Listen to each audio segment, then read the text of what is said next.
Hello, good morning, traders. I invite you to my morning session, which will be devoted to a strategy which I often call an after work strategy. I say also hello to our listeners from the YouTube channel because this transmission, this session is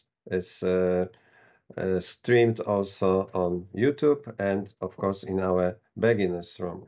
So, hello, guys. I hope that you will like the session. Today is a special subject because this is a lecture about a strategy fits well people who work. I know that most of us work because some people say, well, trading is also working. Yeah, okay, but I mean working not in trading. And for people who would like to mm, treat trading as an extra occupation, maybe uh, I believe that most people start trading because they would like to feel the emotions, and later on, depends on your knowledge, on your maybe also luck. Uh, Either you change to a all-time trader, full-time trader, or maybe still you trade as a hobby. Oppos. This is a short from only pending order strategy. What means that the setups, you find a setup, you place an order, but this order is not released at once. It's not triggered, but it's waiting for the moment when price will reach that level. How it works, of course, I will explain it because it's not so easy just to say, oh, I'll put a pending order for sell here and then price will hit it and I'll get some profits. No, it takes some time to master the strategy, but I hope that step by step I'll explain you why it works, what kind of forces we are using, and how to do it. Well, I need to start first with a small introduction, some few words of theory. What is demand? What is supply? And what is an effect of imbalance between those two opposing sides? Well, we know that it's very known thing that if a demand for a product is greater than supply, usually it's getting more and more expensive. Of course, if there's too much product on the market, the price is falling, so it can be available for more buyers, for customers, and lower prices will encourage buyers to return to the market. This is, of course, a general description of the mechanism, but for our strategy, it's absolutely sufficient. Why? Because normally, I see Frank is here on the chat. Hello. Hi plus Nenad plus. What a nice nickname.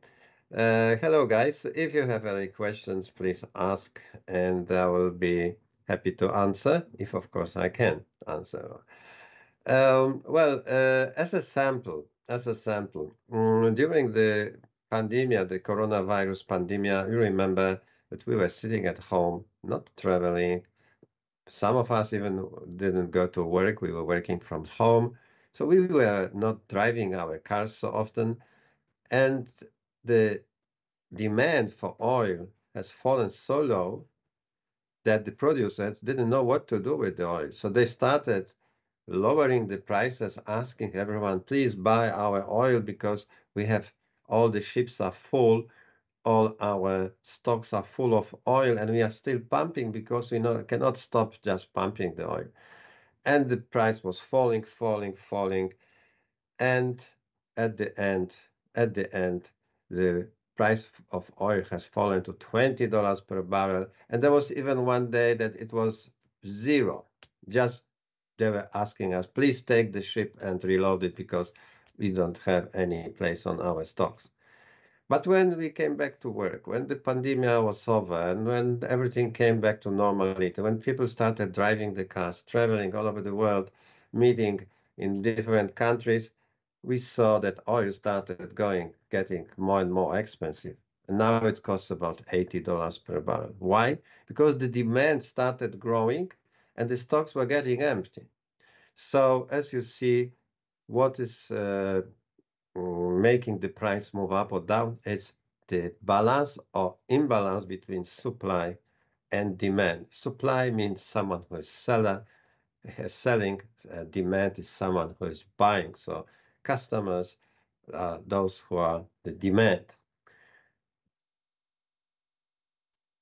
So coming back to the financial markets, it's also working on markets, but maybe there are some few other factors which can move the price. But generally, at the end, we see on the charts what's happening. Where is the demand? Where is the supply? When we see that price starts to grow quickly from a level, probably there was a big demand at this price level. But sometimes we see that market is falling. Let's say dollar with yen starts to grow, and then rapidly starts to fall. Why? Because someone decided to sell. So as you see, we look at the charts and we already know that somewhere is a lot of sellers and somewhere a lot of buyers. So this is what I am using, what I am uh, let's say utilizing in my strategy. It means that if I find a level of supply or demand, I can put some orders there. In case price comes back to that zone, again, I will enter the market with it in the direction. In case of demand, I will be a buyer. If price comes close to a supply zone, I'll be a seller. And I can identify those zones and take a look at them uh, even if it's evening and I'm after work, because I'm not in a hurry to open such a trade. It's enough that I know where the zone is and I say, okay, at the moment price is, let's say, 100 pips from that zone. But if it hits that zone, I expect that the market will turn around. So I can put a pending order, I can close my computer, and that's all. And this order, if price will reach the level where the pending order was placed, broker will open the trade. It's very important to know that pending orders will be triggered and opened even if your computer is off, even if you are not even logged in your account, because pending order is a kind of obligation for a broker. He must open the trade in the level you ask him to do it, even if it can happen 2 weeks later or 2 hours later or maybe a month later. Doesn't matter. Pending order is waiting to be triggered. And what's also important, you must remember, pending orders cost you nothing as long as they are not opened. It means that you don't pay any swaps, you don't pay any provisions, it's on no fees. You will only pay if it will be opened. So even if an order stays 2 months on the chart waiting to be triggered, it costs you nothing. I see more people coming here. Mrs. Nyazi. uh, what button to buy or sell in demo account, please? I'm not sure if I understand the question, but when we will go to the charts, maybe I'll try to explain what I understood. Maybe it's the same what you meant. Okay. Hi plus Nenad plus it's Nadelka. It's our friend who visits our chats often. So okay. So I know now who is there behind this nice nickname. Well, before we go to the charts, and I will explain the idea of the strategy. Remember, guys, that we often use that there is a support, or we say there's a resistance, and some people say demand, some people say supply. Well, don't mix those things. Those are absolutely different things. There is a big difference between support and resistance levels and between demand and supply zones. So first, is the reason they are different is absolutely because of the way they are created, but I will try to explain it on some samples, okay? Support and resistance level.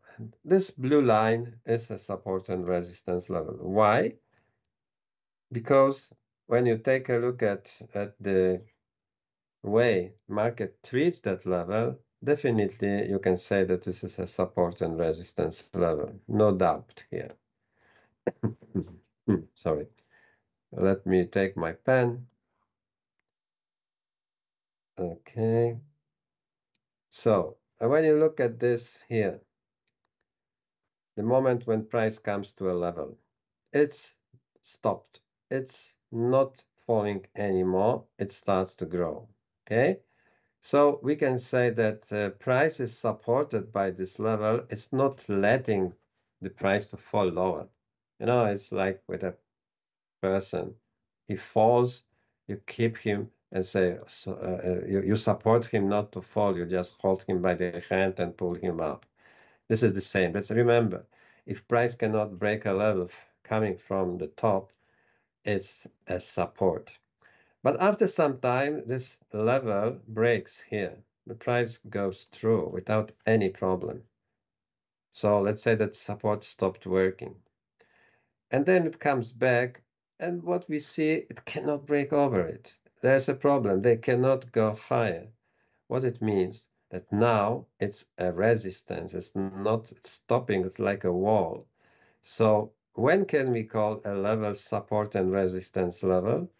Only when we see that it works from both sides. Hello, Akram. Hello.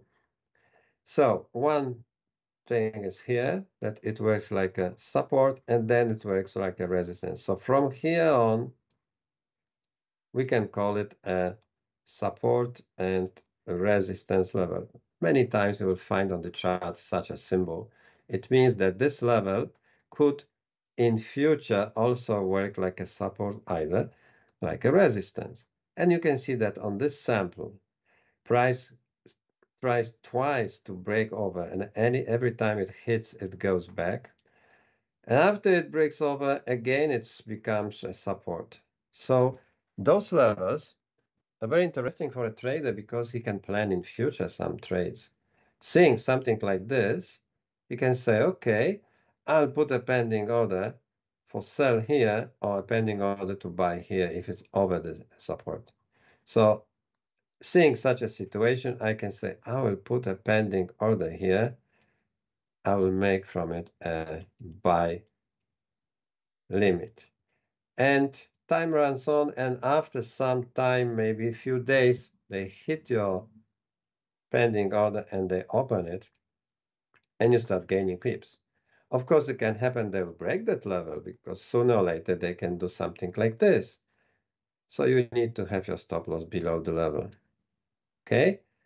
And your target is, usually you should have a target bigger than your stop loss. Then it's everything from the mathematical point of view works properly.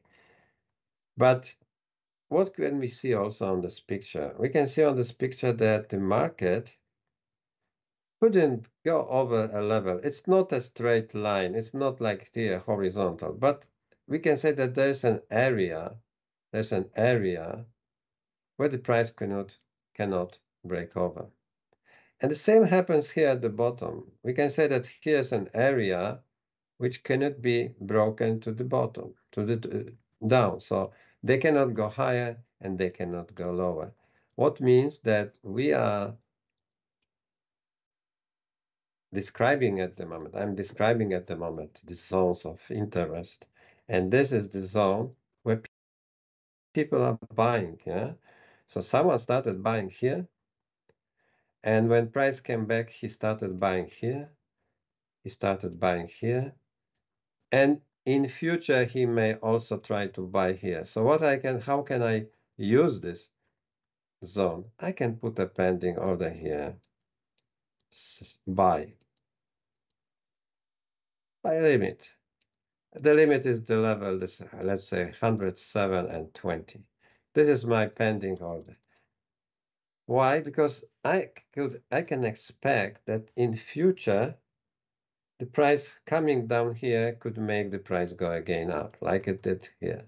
And what about this zone here? Well, this zone is even better than the one at the bottom because it shows us how strong it is.